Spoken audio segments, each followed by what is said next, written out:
Vem a revelação que me faz viver em comunhão, em minha alma uma nova canção, em todo tempo.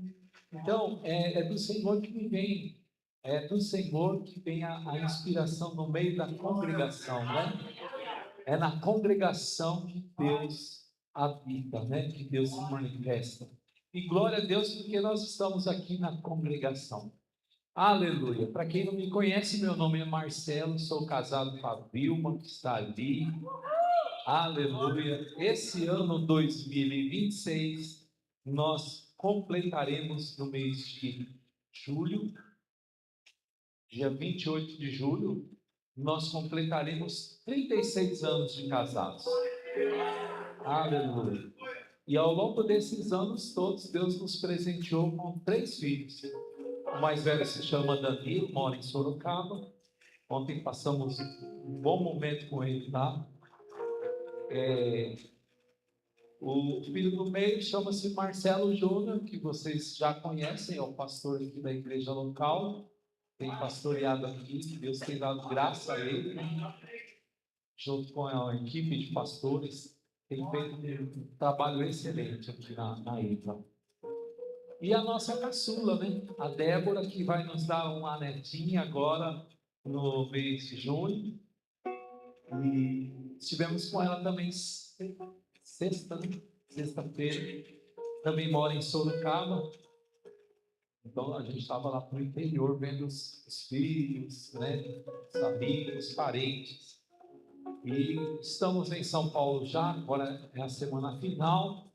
E segunda-feira, não amanhã, não, semana que vem, a gente retorna para a missão que Deus nos deu. Deus nos chamou, Deus nos levou daqui de Vila das Mercedes. Nós estávamos muito mal acostumados aqui com vocês, todos já salvos, né?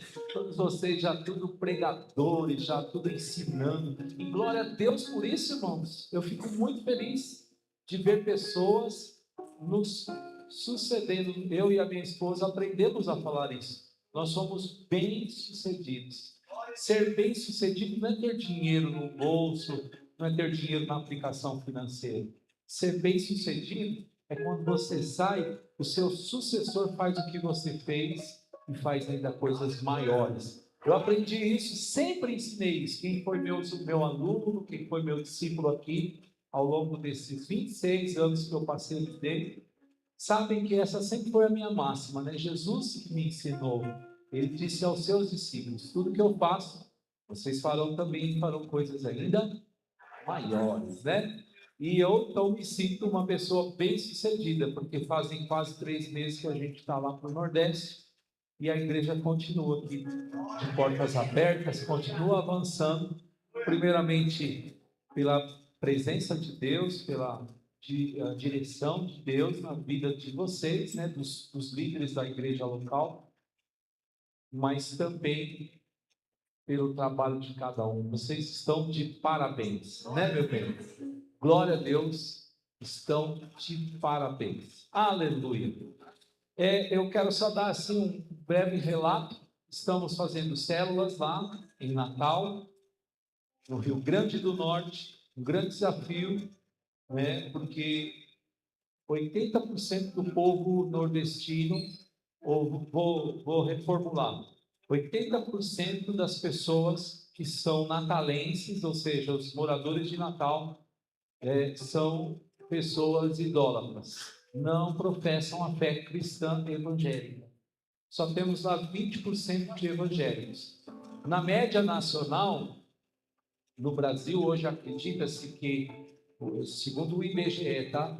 Nós tenhamos aproximadamente 40% de evangélicos. Entenderam? Sim ou não? Olha aqui para mim, meu povo. Deixa os jovens ir para lá. Eu estou com saudade de você, você não está com saudade de mim, não. Eu vou embora amanhã, então, tá? Então, o que acontece? 40% do território nacional são evangélicos. Mas em Natal, esse número são só 20%. Ou seja, Natal está 50% abaixo da média nacional. Quantos estão comigo e estão entendendo? E eu faço pesquisas, eu sou uma pessoa que pode me informar. Então, pesquisando e me informando, eu entendi que é porque eles frequentam muito, são muito frequentadores da Igreja Católica Apostólica Romana.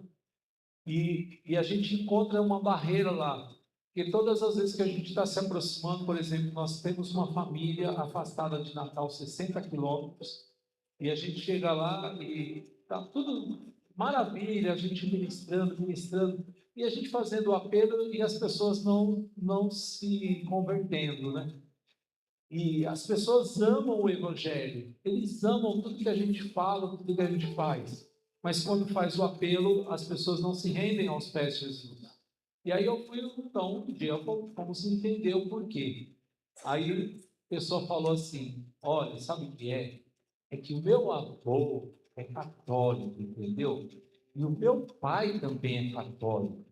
E toda a nossa família é católica. Se a gente se converter, nós amamos, nós entendemos e a gente sabe que isso aí é o certo. Mas a gente não pode, porque senão a gente vai frustrar toda a nossa família e eu não posso frustrar o meu avô, eu não posso frustrar meus pais. A gente não pode. Naquela que eu nasci, nela eu vou morrer.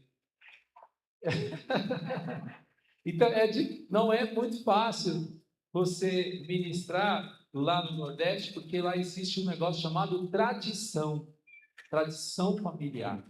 E a gente está lutando com esse demônio aí. Fala para o teu vizinho, ajuda o apóstolo, fala para ele aí. A lutar contra um demônio, fala para ele aí. Que é tradição familiar, religiosa. Então, nós temos que lutar, é um demônio, Fran. Eu vou lá na Paraíba também, estou pertinho ali, a gente está para ir lá. Vou para Beberibe também agora, no Ceará. Vou para Fortaleza, São Luís do Maranhão. Então a gente tem bastante coisa para fazer no Nordeste. Mas eu sei que a gente vai encontrar com esse demônio lá. E eu peço oração de vocês. Eu não estou brincando, irmãos. Eu peço a oração de vocês para que a gente possa derrubar esse principado, essa potestade chamada tradição religiosa familiar. Entenderam? Sim ou não? Amém? Em nome do Senhor Jesus. Bom, sem mais delongas, eu quero trazer aqui para o coração de vocês algo que Deus colocou no meu coração. Vou pedir para os queridões ali projetarem para mim o slide. Conseguiu colocar o slide? Oh, glória! O tema da minha mensagem, da mensagem que Deus me deu, colocou no meu coração nessa manhã, é o que pulsa no coração de Deus. O que é que pulsa no coração de Deus? Vamos lá?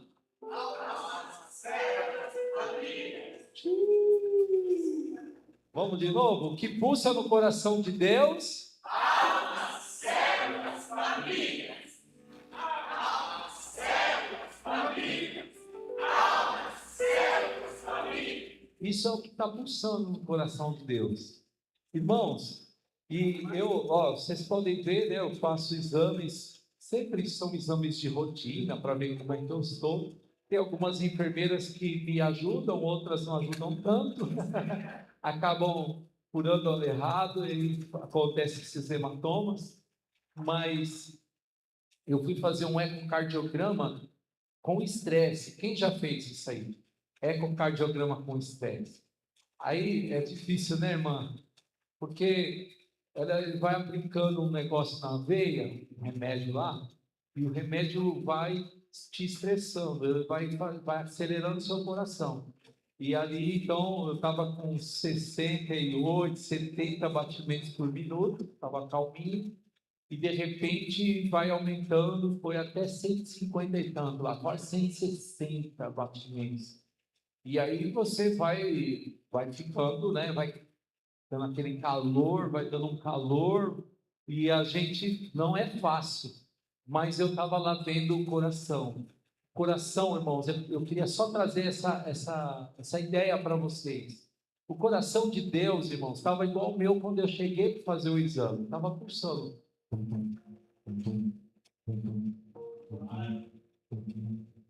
Mas quando Deus vê um pecador, quando Deus vê um perdido, e Ele vê uma pessoa como você se aproximando daquela pessoa que está perdida, parece que é igual a enfermeira injetando aquela medicação para acelerar. Aí o coração de Deus começa.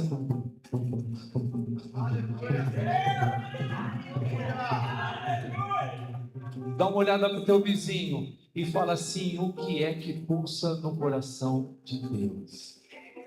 São células, almas, famílias. Deus se importa com isso, irmãos. Por mais que a gente faça, por mais que você queira oferecer algo para Deus, você pode oferecer toda a sua fortuna. Paulo falou isso quando ele escreveu a sua carta aos Coríntios, no capítulo 13. Ele disse: ainda que eu desse todos os meus bens para os pobres, mas não tivesse amor, de nada valeria. Não serve para nada tudo que a gente queira fazer para Deus, que não esteja envolvido em ganhar almas, células, famílias, irmãos, não vai servir de nada. É como um sino que tine, é como um metal vazio, oco por dentro, só faz barulho. O sino, irmãos, é um metal oco, vazio, que só faz barulho, mas por dentro ele está vazio, não tem nada dentro daquele sino. Uma pessoa que doa tudo que tem, ainda que eu falasse a língua dos anjos, ainda que eu profetizasse, ainda que eu fizesse isso, fizesse aquilo, ainda que eu expulsasse os demônios, ainda que eu rodopiasse, subisse pelas paredes, cuspindo fogo, de nada serve, porque o que pulsa no coração de Deus são almas, são células, são famílias. Quantos estão comigo e estão entendendo? E eu me lembrei de um dia que nós estávamos no hotel. Para quem não sabe, tem um irmão nosso, o irmão evangelista Wagner Sardinha, com a sua esposa, a evangelista Evelyn, ou Evelyn, e eles são sócios, de um hotel ali na cidade de Natal, na Via Costeira. E a gente vai lá muito naquele hotel. Ali é um lugar onde a gente pode falar do amor de Deus. Nós fazemos cultos lá para os funcionários, dos colaboradores, que são em média 120 pessoas. E a gente tem essas pessoas para falar. Eles já nos conhecem, nos respeitam, então a gente está sempre lá levando a palavra, fazendo algumas coisas, Às vezes eu estou fazendo alguma apostila, fazendo missões de célula, enfim. Eu encontro lá um espaço para eu poder me aproximar de Deus, olhando aquele mar horrível de Ponta Negra ali, de Natal. Aí eu fico ali olhando aquela imagem terrível, e ali eu me inspiro, Deus me dá inspiração. Mas um desses dias que a gente estava lá, tinha uma hóspede que ela estava com 5 crianças, das quais 2 eram autistas de bem, ou 3. 2 eram autistas. E de repente, um dos filhos autistas desapareceu. Queria que você tentasse imaginar a cena. Você vai para um resort, você vai para um lugar longe da sua casa, longe da tua cidade, longe do teu estado, longe da tua família. Você está no meio de pessoas, porque ali são muitas pessoas, são, se eu não me engano, 230 apartamentos, então tem lugar para umas 600 pessoas, mais ou menos, ali. E ali, no meio de toda essa gente, o seu filho que tem um problema desaparece. Quantos estão comigo? Estão entendendo? A mãe entra num desespero, porque o filho, ele se perdeu.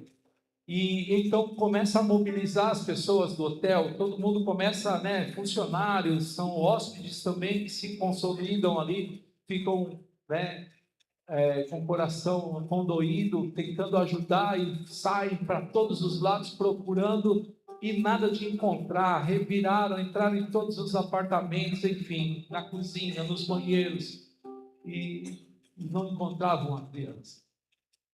Desespero, irmãos.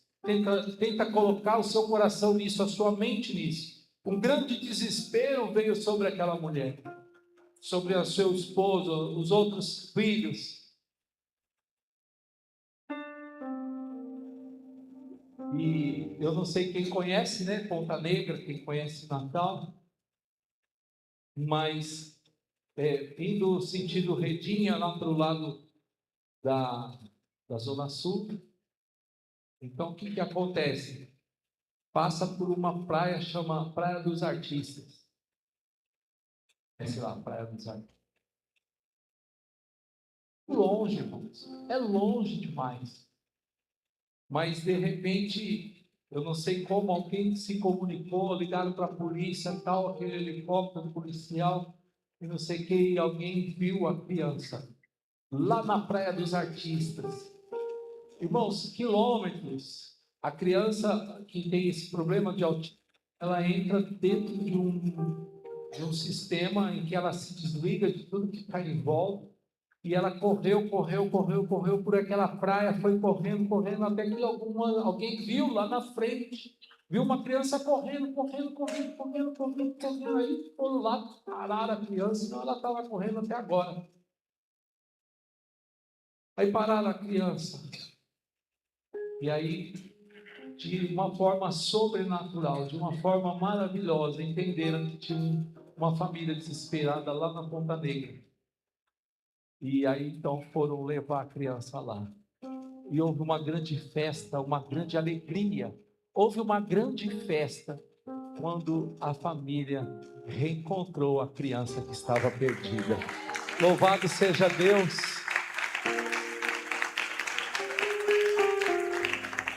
Aleluia. Eu quero ler 2 textos com vocês. O primeiro está em Lucas capítulo 15, versículo 1 ao 7. Que diz assim: aproximavam-se de Jesus todos os publicanos e pecadores para o ouvir.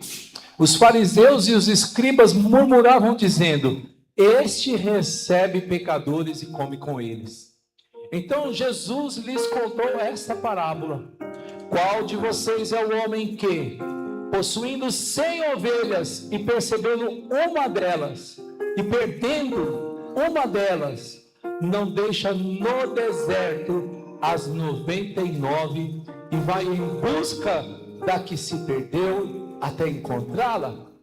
E quando a encontra, põe-na sobre os ombros, cheio de alegria, e indo para casa, reúne os amigos e vizinhos, dizendo-lhes: alegrem-se comigo, porque já achei a minha ovelha perdida.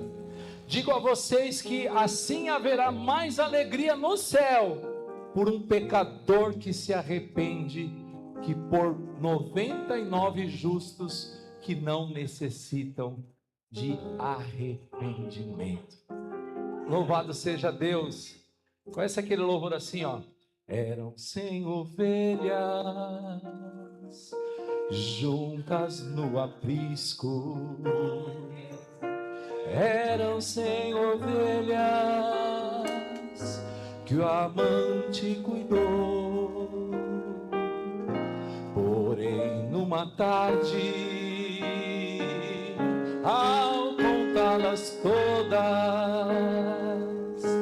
lhe faltava uma, e triste chorou. As 99 deixou no aprisco e pelas montanhas a buscá-la foi. A encontrou gemendo, tremendo de frio, curou suas feridas, pôs logo em seus ombros e ao redil voltou. Aleluia. Essa música é linda assim ou não? Mas ela está errada. Não é isso que está escrito no texto bíblico. Nós cantamos que o Senhor, né, o pastor deixou as 99 aonde? juntas no aprisco. Sim ou não? Mas o que o texto bíblico diz? Volta lá no texto da Bíblia, por gentileza. Ali está escrito assim, no versículo 4: qual de vocês é o homem que, possuindo 100 ovelhas e perdendo uma delas, não deixa no deserto as 99 e vai em busca da que se perdeu até encontrá-la? Então, ele deixou as ovelhas aonde mesmo, gente? No deserto. Mas que Deus mais terrível é esse que deixa as 99 no deserto? Por que será que ele deixou as 99 no deserto? Sabe por que que ele deixa as 99 no deserto? Porque um pastor, irmãos, ele nunca trabalha sozinho. Escute, preste bastante atenção, porque Deus, ele tem um chamado para você nessa manhã. Deus tem algo para fazer na sua vida, na sua história nessa manhã. E eu tenho certeza que você não vai sair por aquelas portas do mesmo jeito que você entrou. Não, Deus quer fazer algo novo acontecer na sua vida. Louvado seja Deus. O pastor, que é um pastor experiente, ele nunca trabalha sozinho. Ele sabe identificar no meio do seu rebanho as ovelhas que tem chamado para serem líderes. Ele sabe identificar no meio das pessoas que estão com ele, no caso o pastor aqui da igreja, pessoas que têm um chamado ministerial, pessoas que Deus quer levantar para fazer uma grande obra. Aleluia, bendito seja Deus. Então o que é que o pastor de ovelhas faz? Ele identifica ovelhas que têm liderança, ovelhas que elas sabem cuidar de outras ovelhas. O nome dessa ovelha é Nahal. Fala para o teu vizinho, fala: você está com cara de Nahal. Aleluia.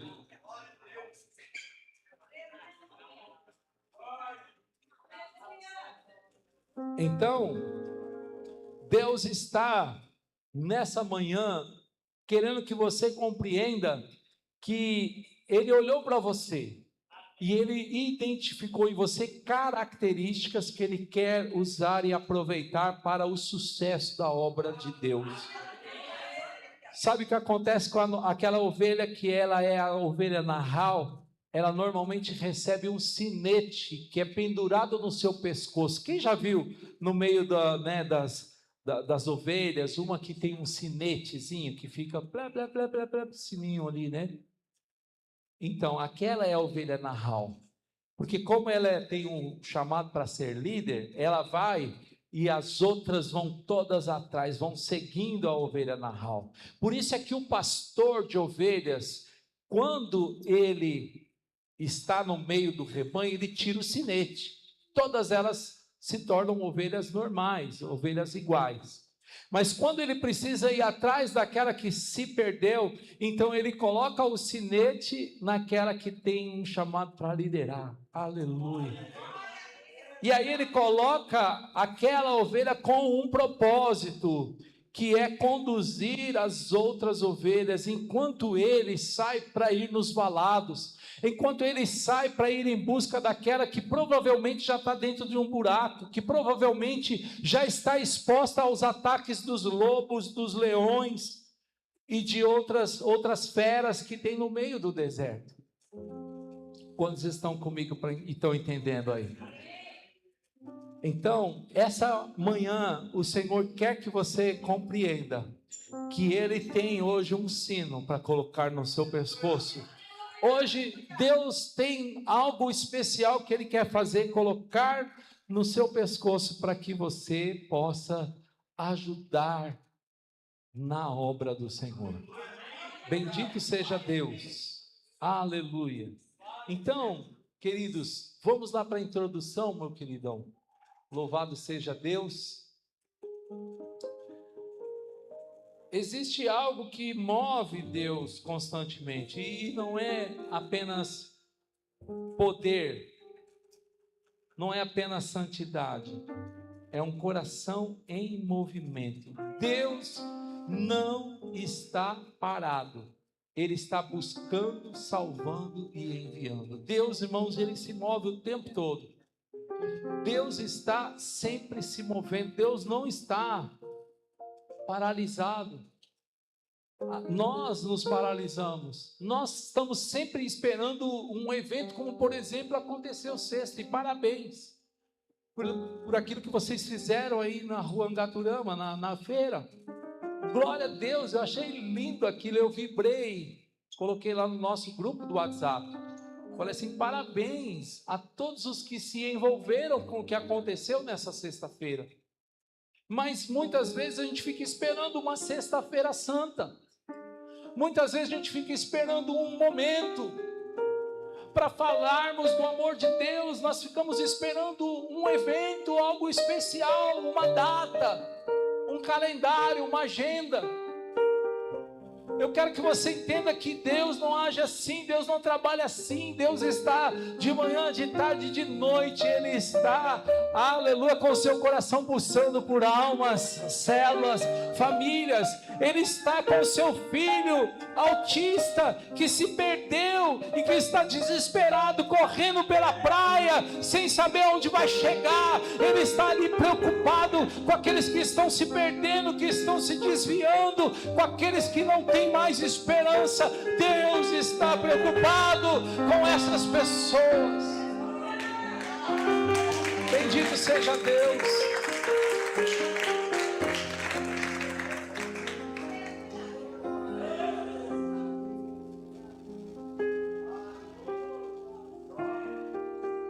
Então, quando nós entendermos o que pulsa no coração de Deus, a nossa vida deixa de ser centrada em nós mesmos e passa a ser alinhada com a nossa missão.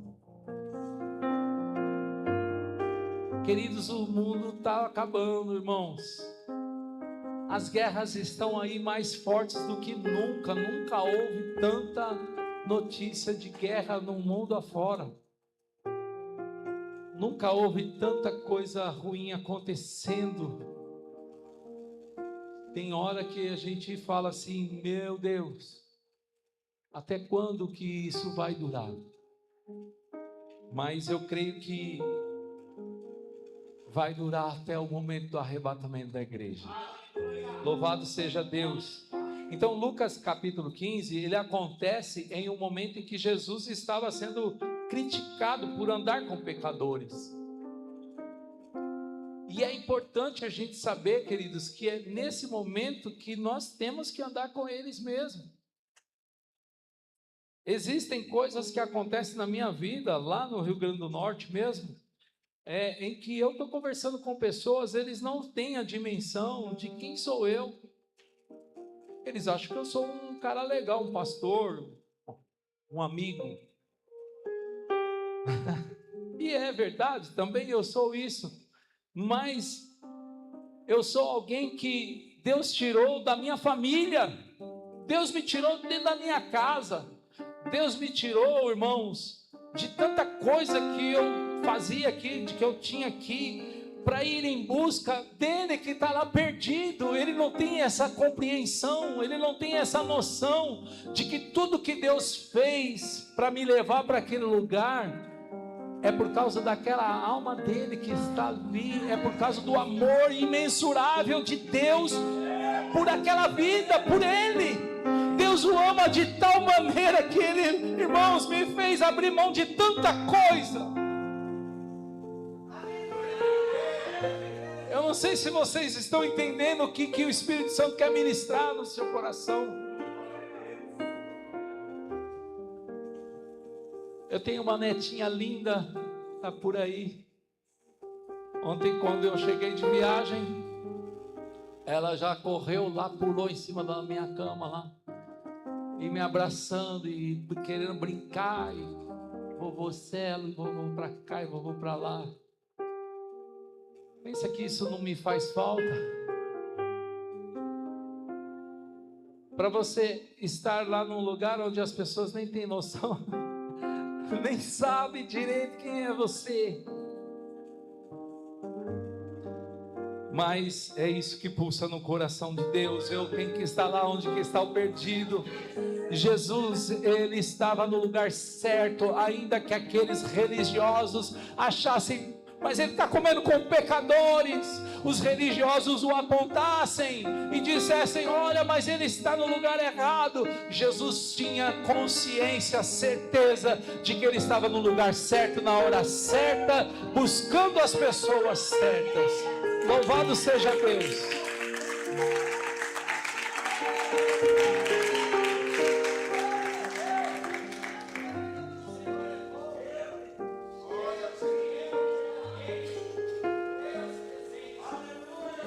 A gente vai ter que conviver com as críticas, Fran, porque eu sei que tem muita crítica. A gente vai ter que conviver com elas. Jesus conviveu com as críticas. E a gente vai ter que conviver com as críticas. Mas eu quero, irmãos, estar no lugar certo. Eu prefiro estar no centro da vontade de Deus. Louvado seja Deus. Então a resposta que Jesus deu revela o coração do Pai. Deus se inclina para o perdido. Deus se inclina. E eu fico aqui querendo fazer daquele hotel que eu citei agora há pouco, aquelas pessoas todas que se envolveram na busca e no resgate daquela criança que se perdeu. Eu gostaria que esse aqui fosse o hotel, e que todos vocês, a exemplo do que aconteceu lá em Natal, que todos vocês também se envolvessem na busca daqueles que estão perdidos, porque a gente não sabe o que pode acontecer com uma criança que está perdida. A gente não sabe o que pode acontecer. A gente não tem noção do que espera aquela criança correndo desesperada sem um destino. A gente não sabe qual vai ser o resultado disso. Então precisamos nos envolver. Precisamos nos envolver nessa busca, nesse resgate. Quantos estão comigo, estão entendendo? Aleluia. Antes que seja tarde, irmãos. Antes que seja tarde, tem crianças correndo. Pelos olhos da fé, irmãos, eu tenho uma visão aqui. Tem crianças correndo para lá. Tem crianças correndo, tem mães desesperadas. Ah, irmãos, tem mulheres, tem esposas desesperadas. Tem maridos, tem pais desesperados, porque os seus filhos estão correndo para lá e para cá.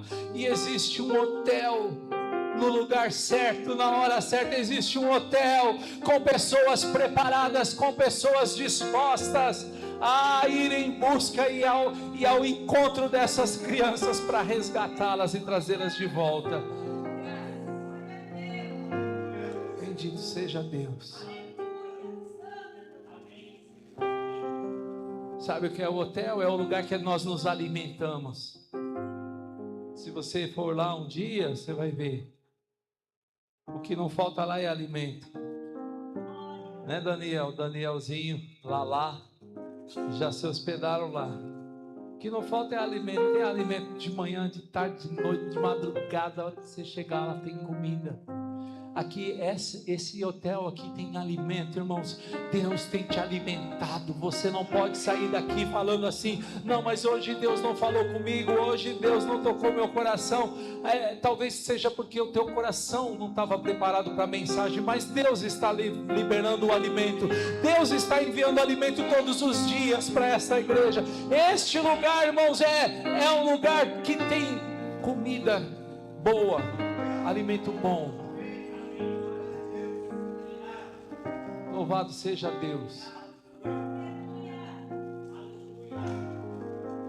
Eu gostaria de mudar agora para o Mateus capítulo de número 28.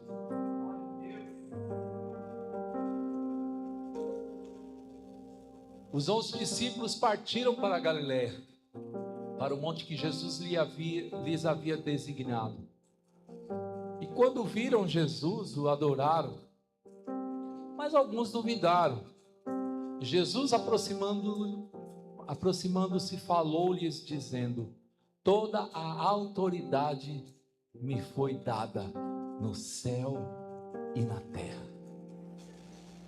Portanto, vão e façam discípulos de todas as nações, batizando-os em nome do Pai, do Filho e do Espírito Santo, ensinando-os a guardar todas as coisas que tenho ordenado a vocês.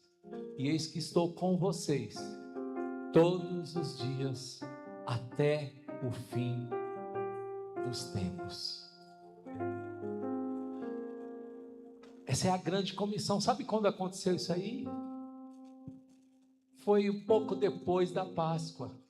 Nós estamos celebrando a Páscoa hoje, queridos. A ressurreição de Jesus, depois de ter sido ressurreto dentre os mortos, ressuscitado dentre os mortos, Jesus ficou 40 dias com eles, falando coisas semelhantes a essas. Mas no finalzinho, Jesus então ele libera essa comissão, ele libera essa comissão. É uma missão que tem que ser feita em conjunto. Quantos estão comigo e estão entendendo? Não é a minha missão. Olha para o vizinho que está do lado, pelo amor de Deus, fala para ele: não é a missão do apóstolo só, filho. Se fosse minha missão, ali estaria assim: a grande missão. Mas o que é que está escrito lá? A grande comissão. É porque tem que ter cooperadores, tem que ter a coparticipação do corpo.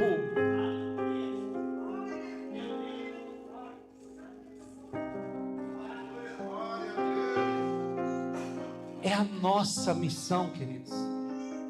É a nossa missão. E Deus só dá uma missão quando Ele olha e Ele vê a Nahal. Deus só dá a missão quando Ele olha e vê a ovelha que já pode ostentar um sinetezinho. Quando Ele olha e vê que você já pode ostentar aquele sinetezinho, então é nesse momento que Ele deixa as 99 e Ele parte, Ele vai em busca lá, porque Ele sabe que as Nahal vão ficar cuidando, que vão manter, que vão continuar fazendo aquilo que Ele estava fazendo antes. Dá uma olhada para o teu vizinho e fala assim: você está entendendo essa mensagem, sim ou não? Louvado seja Deus. Então vamos para o próximo tópico. O coração de Deus pulsa pelos perdidos. O pastor ele deixa as 99. E isso quebra toda a lógica humana, irmãos. Quebra a lógica, porque a lógica é o seguinte: não, eu tenho que cuidar das 99. Se eu sair daqui, as 99 vão se perder. Não vão, porque tem a Nahal. Porque todo pastor que entende sua função, ele não sai sem deixar a Nahal. Irmãos, então nós precisamos entender que a lógica humana não é a mesma lógica de Deus. Nós precisamos compreender que o nosso entendimento não é o mesmo entendimento de Deus. E a gente não precisa entender. A gente só precisa obedecer. Sim ou não? Aleluia. A Patrícia, esses dias eu encontrei a Patrícia aqui, o Pietro, filhinho dela. Eu amo esse moço sincero. E por que ele é sincero? Porque um dia eu falei para ele: quer se batizar? Ele falou: não estou pronto, mas eu vou me preparar. E aí ele se preparou. E aí quando chegou o tempo certo, ele me procurou e falou: agora eu estou pronto. Sinceridade, um moço, um jovem. Eu amo demais a vida dele. E a mamãe dele também. Então esses dias eu encontrei, ela falou: nossa, senhor, saudade de vocês e tal. Aí ela falou assim: o Pietro todo dia pergunta: mas e o apóstolo? Estou com saudade. de ouvir ele dizer sim ou não, sim ou não. Aquilo alegrou muito meu coração. Então não é fácil a gente deixar pessoas que a gente ama, mas é isso que quebra toda a lógica humana. A gente não pode fazer o que a gente quer, a gente tem que estar no centro da vontade de Deus. Deus não trabalha com estatística, irmãos, mas com valor. Então, nós não podemos ficar olhando estatística. Quantos tem? 99. Isso é estatística. Mas 99 não tem o mesmo valor que uma única. Uma única vale mais do que as 99. Na verdade, uma única vale mais do que... Aleluia! Ainda bem que tem alguém aqui que é meu discípulo de primeira geração. Aleluia! Vou dar chance para vocês. Estatística é dizer quantas tem? 99. Estatisticamente falando, estamos com 99. Mas a lógica de Deus, queridos, é que essas 99 não têm, acredite no que eu estou falando, o mesmo valor do que aquela única. Porque aquela única vale mais do que o mundo inteiro. Louvado seja Deus. Então nós não estamos falando de números, de estatísticas, nós estamos falando daquele que tem valor. Ainda que a minha ida para o Nordeste seja por causa de uma única pessoa. Quantos lembram de Filipe? Quando ele estava numa igreja grande lá em Antioquia. Quem lembra de Atos dos Apóstolos? Filipe estava numa grande igreja. Deus usava ele para realizar milagres, sinais, prodígios, maravilhas. A igreja estava bombando, irmãos. Que coisa linda era aquela igreja de Antioquia. Mas de repente Deus tira Filipe dali e joga ele no meio do deserto.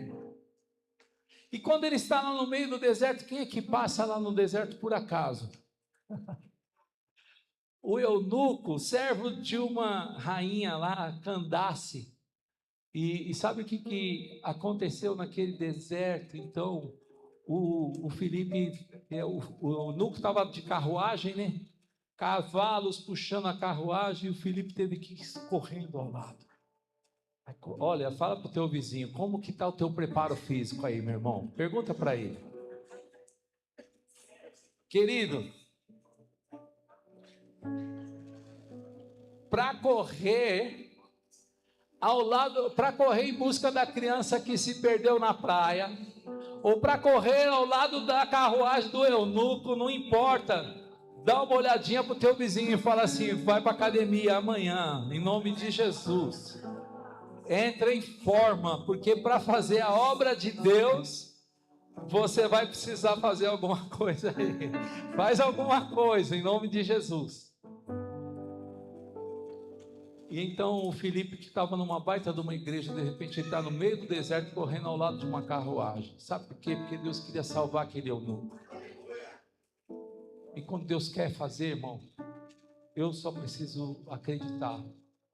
A gente não sabe a história daquele eunuco, nós não sabemos muita coisa, mas uma coisa eu sei, que a Etiópia até hoje é um dos lugares onde o evangelho é mais divulgado. Quem sabe não foi por intermédio, né? Não iniciou tudo a partir daquele eunuco. Então a gente não tem essa compreensão, mas uma coisa eu sei, não foi à toa. Deus não faz nada em vão, Deus não faz nada à toa. Se Deus tirou Filipe de Antioquia, colocou naquele deserto, é porque tinha um propósito muito grande, e a gente precisa ficar com o propósito de Deus. Então missões não é um projeto, irmãos, humano, é a essência de Deus. Queridos, missões não é um projeto humano. O próprio Jesus, houve uma reunião lá no céu. Eu gosto de brincar com isso, mas é uma brincadeira santa, é algo realmente espiritual. Houve lá uma reunião no céu, onde Deus falou: e agora, como que a gente faz? Eles se perderam, tem que alguém ir atrás, tem que alguém buscar, tem que alguém para salvar. E então Jesus levantou a mão e falou: eis-me aqui, envia-me a mim. Como como aquele profeta. Eu acredito que aquela visão do profeta Isaías não foi uma visão só dele. Tudo aquilo tinha a ver, pastor, é uma simbologia do que tinha acontecido no céu um dia. Porque Isaías, ele entra no templo e ele vê o Senhor assentado num alto e sublime trono, e as orlas das suas vestes enchiam aquele templo. E os anjos cantavam: Santo, Santo, Santo é o Senhor dos exércitos, toda a terra está cheia da sua glória. E ele temeu, porque ele falou: eu sou um homem pecador, que habito no meio de homens pecadores, os meus lábios são impuros. E aí o anjo de Deus tocou nos lábios de Isaías e falou: não torne impuro aquilo que eu já purifiquei. Estou tudo parafraseando hoje aqui, para vocês entenderem a grandeza, que um texto se mistura com outro texto.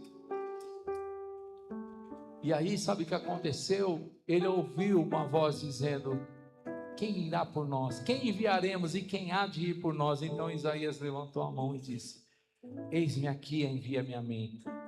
Eu entendo que era uma visão não sobre ele, mas é sobre o que já tinha acontecido lá atrás. Jesus dizendo a mesma coisa: eu estou aqui, eu irei, eu vou resgatar aqueles que estão perdidos, eu irei levar o evangelho, eu sou o evangelho. Aleluia, irmãos, Jesus não veio só trazer o evangelho, Jesus, ele é o evangelho, ele veio para mostrar para mim e para você o tamanho do amor de um Deus que não fica esperando as pessoas irem até ele, mas ele parte em busca das pessoas. Louvado seja Deus, bendito seja Deus.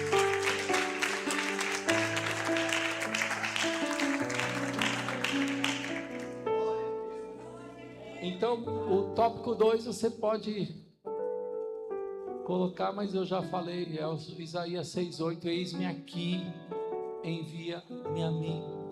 Podemos ir para o 3, porque já meu tempo já foi. O coração de Deus pulsa nos lares, são as células, as nossas células. A igreja primitiva crescia nas casas. Atos capítulo 2, verso 46 ao 47, diz que diariamente perseveravam unânimes no templo, partiam pão de casa em casa e tomavam as suas refeições com alegria e singeleza de coração, louvando a Deus e contando com a simpatia de todo o povo.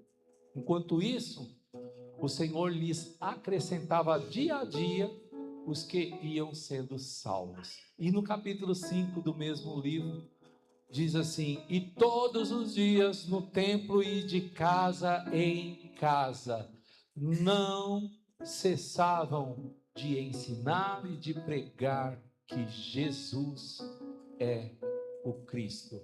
Então as nossas células não são uma estratégia moderna, irmãos, algo que nós inventamos agora. Elas estão aí, reveladas nos textos sagrados, nos textos canônicos. Nós podemos enxergar, as células estão aí, diante dos nossos olhos. Isso é o que pulsa no coração de Deus, por isso que eu falei, o que pulsa no coração de Deus: almas, células, famílias. Almas, células, famílias. Isso é o que pulsa no coração de Deus. Não deixando o templo, porque eles também iam para o templo, mas eles estavam de casa em casa. Então esse é um movimento bíblico eficiente ao ponto de ter chegado até nós. Se não fossem as células, se não fossem as reuniões caseiras, irmãos, eu aceitei Jesus na casa da minha vizinha. Se não fosse a minha vizinha ter aberto a porta da casa dela, irmãos, onde é que eu estava, se é que eu ia estar? Eu aceitei Jesus numa célula. Aleluia, louvado seja Deus, porque a minha vizinha abriu a porta da casa dela. Eu estou aqui hoje pregando a palavra de Deus, irmão. Você já parou para pensar nisso? Olha para o teu vizinho e fala: por que você não abre a tua casa também para fazer uma célula?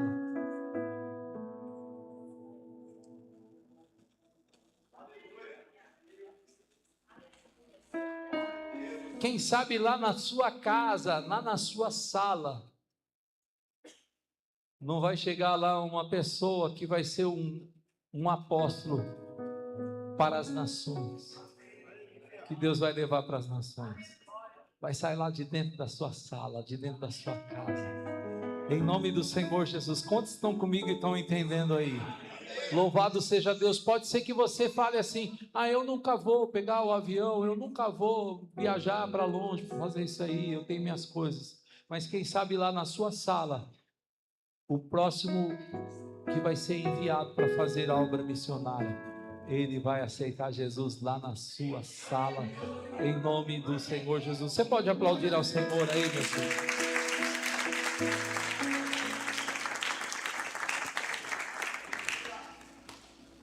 Então vamos para a próxima, que eu já estou em cima. A igreja que faz a obra de Deus, né? A igreja que entende a obra de Deus, a obra missionária, ela tem que ter esses tipos de mensagem aí, esses tipos de passagem da Bíblia. Como, por exemplo, Paulo e Barnabé sendo enviados para fazer a sua primeira viagem missionária. Eles estavam reunidos orando, quando de repente o Espírito Santo falou ali no meio deles, dizendo: apartai-me a Barnabé e a Saulo para uma obra que eu os tenho chamado. E então eles impuseram as mãos sobre Paulo, sobre Saulo e sobre Barnabé. E então Barnabé e Paulo empreenderam a sua primeira viagem missionária. Quantas igrejas eles abriram, quantas almas eles ganharam, quantas pessoas eles libertaram de espíritos malignos. Que obra linda, irmãos! Quando a gente sai da nossa zona de conforto, se prepare para se deparar com situações onde Deus vai te usar poderosamente. Louvado seja Deus, porque estes sinais seguirão aos que creem. Louvado seja Deus. Na nossa célula outro dia chegou lá a notícia, né? A mamãe da Maressa, é da Maressa, Vilma? Ou é do Breno? Cadê a Vilma? Sumiu. Vixe, ela foi trasladada para o deserto para ajudar o Felipe a falar para o eunuco. Louvado seja Deus. Mas, se eu não me engano, foi a mamãe do Breno. Ela chegou lá, né, chegou a notícia de que ela estava internada com um problema lá de saúde. E nós entramos em oração ali, a célula entrou em oração e nós começamos a clamar. E pelo poder de Deus, ela foi alcançada lá onde ela estava, naquele hospital. E ela saiu de dentro daquele hospital curada para a glória do Senhor. Louvado seja Deus. Aleluia. Segure aí, porque cabe agora uma palma muito mais forte. Aí sabe o que aconteceu? Aí ela falou: eu preciso ir na célula para agradecer. Estavam se arrumando, né? Para ir para a célula na semana seguinte. Estava lá se arrumando, quando de repente começou a sentir lá um mal-estar também. Começou a passar mal e não sei o que. E falou: mas eu vou. Porque mesmo assim eu preciso ir lá para dar o testemunho do que Deus fez na minha vida. E ela enfrentou, estava acho que com uma dor agora nas costas. Não me lembro, irmãos. Minha cabeça pela manhã assim não lembra muita coisa. Mas eu só sei de um fato. É que ela chegou até a célula. E nós estávamos ali louvando a Deus. Eu ministrei a palavra e ela pegou e falou: eu preciso dar o testemunho. Eu dei a oportunidade para ela. Ela testemunhou o milagre que ela recebeu. E ela falou: mas agora eu só vim mesmo porque eu precisava dar esse testemunho, mas não estou bem.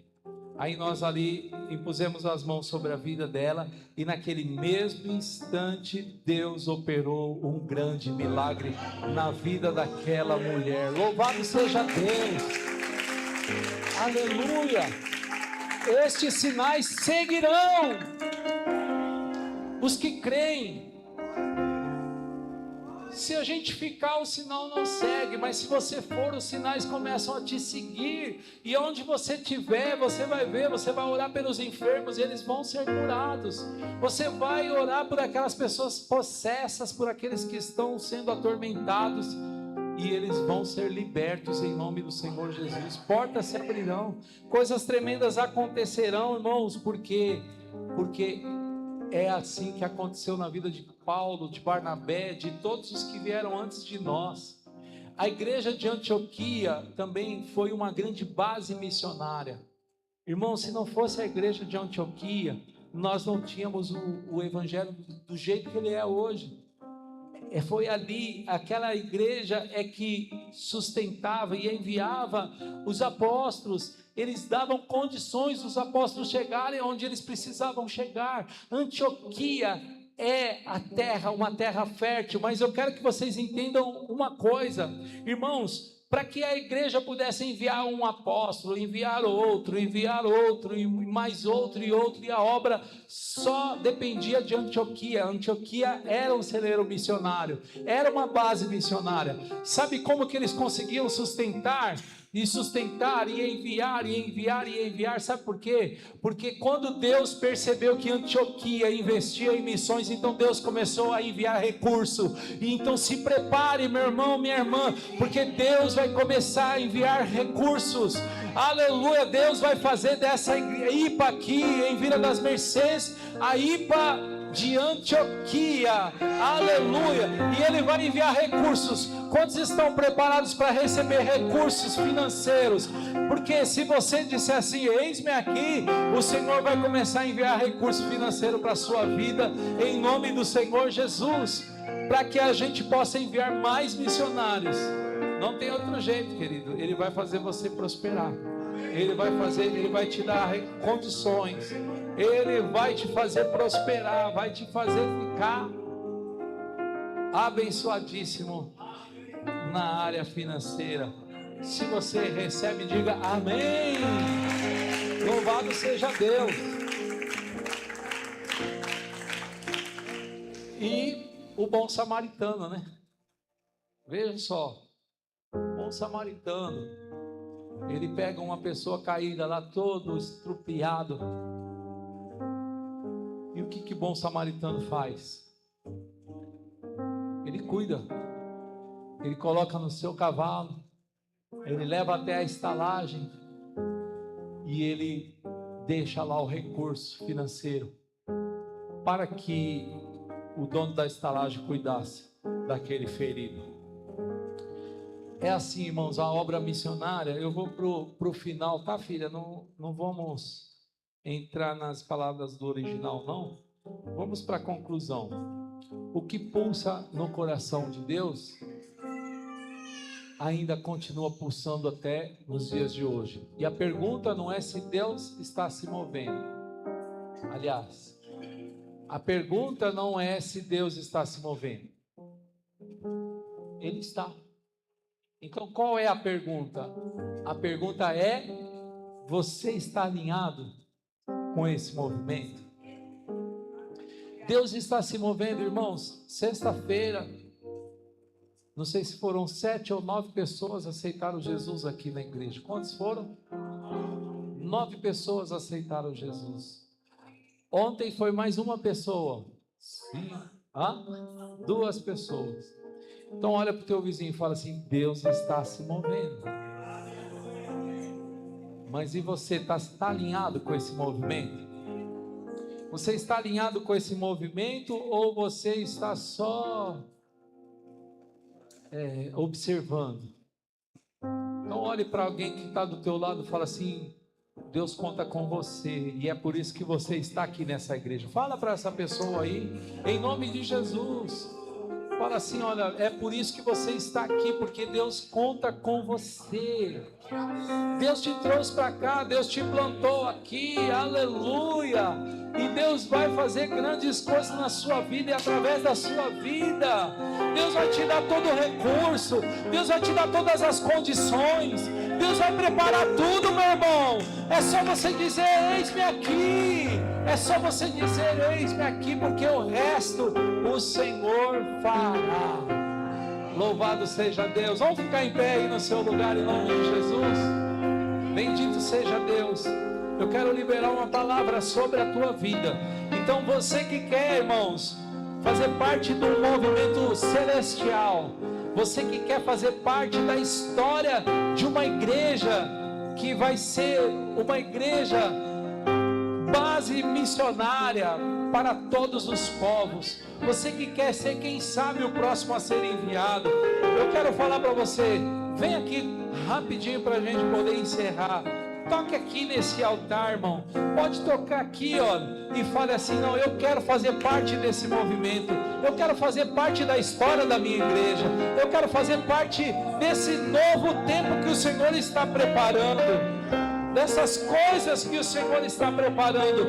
E eu creio que as janelas do céu se abrirão na sua direção. Eu creio que Deus vai começar a enviar recursos. Eu creio que Deus vai começar a enviar provisão. Deus vai começar a fazer coisas novas, meu irmão. Portas irão se abrir na sua direção, em nome do Senhor Jesus. Oh, aleluia, bendito seja Deus. Bendito seja Deus. Essa é a hora que os obreiros da igreja me ajudam a orar por esses que estão